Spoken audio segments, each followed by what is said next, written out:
Hello बच्चों। आज हम व्याकरण के पाठ 2 वर्ण, वर्णमाला और लिपि का अध्ययन करेंगे। इस पाठ में हम वर्ण और वर्णों के भेद के विषय में जानेंगे। इसके साथ वर्णमाला कैसे बनती है और लिपि किसे कहते हैं इस विषय में भी जानेंगे। बच्चों, पाठ के पहले भाग में हम आपको वर्ण, स्वर और अयोगवाह से परिचित कराएंगे।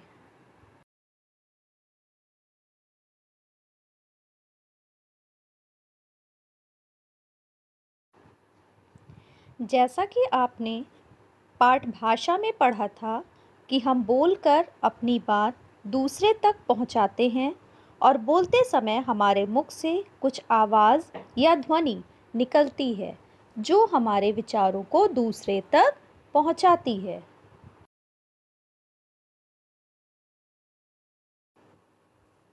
मुंह से निकलने वाली आवाज़ ध्वनि कहलाती है।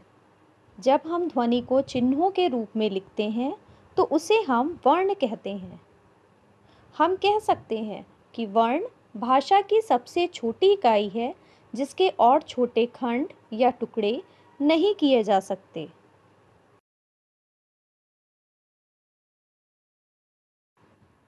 बच्चों, इसे समझने के लिए यदि हम आपसे पूछें कि मोर शब्द में कितनी ध्वनियाँ हैं, तो आप कहेंगे कि मोर शब्द में 2 ध्वनियाँ हैं, मो और रा। लेकिन बच्चों, हम मो और रा ध्वनि के और भी टुकड़े कर सकते हैं। देखिए, माँ हलंत प्लस ओ प्लस रा हलंत प्लस आ। इस प्रकार मोर शब्द बोलते समय हम 4 ध्वनियों का प्रयोग करते हैं।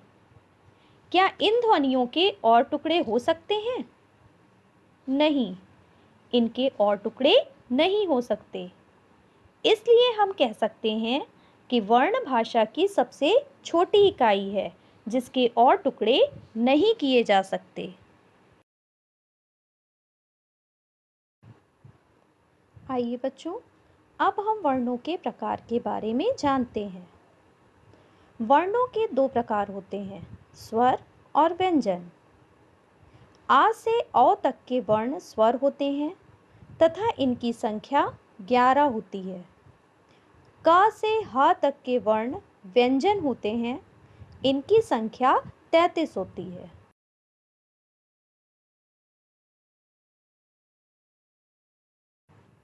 बच्चों, जैसा कि हमने अभी आपको बताया कि आ से औ तक के वर्ण यानी आ, इ, उ, री, ए, ऐ, ओ, औ स्वर हैं। स्वरों को बोलने में हमें किसी अन्य वर्ण की ज़रूरत नहीं होती है।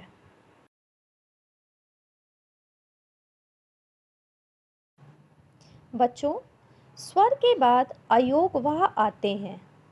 अनुस्वार, विसर्ग तथा अनुनासिक अयोगवाह वर्ण हैं।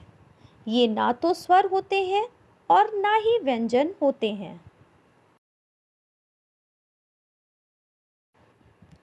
अंग यानी अनुस्वार, इसका चिन्ह आप सामने देख रहे हैं।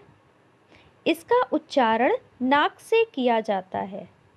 अनुस्वार वाले कुछ शब्द हैं जैसे पतंग, बंदूक, झंडा, बंदर आदि।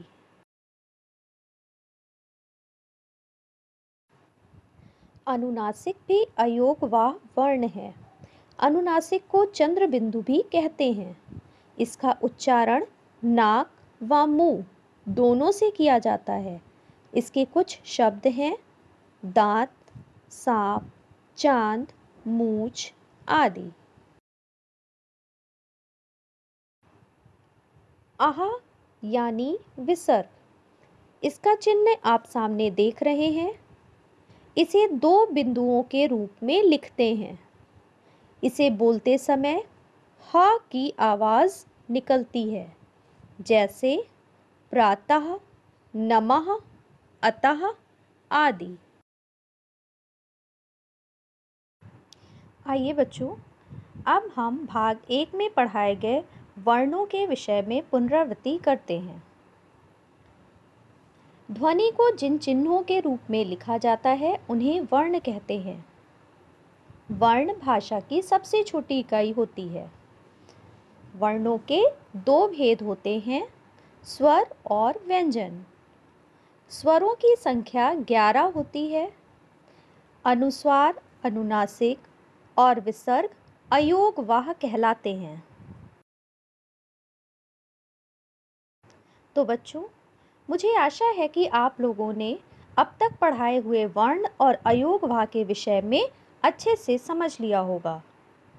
तो आइए जल्दी से बताइए कि भाषा की सबसे छोटी इकाई क्या है?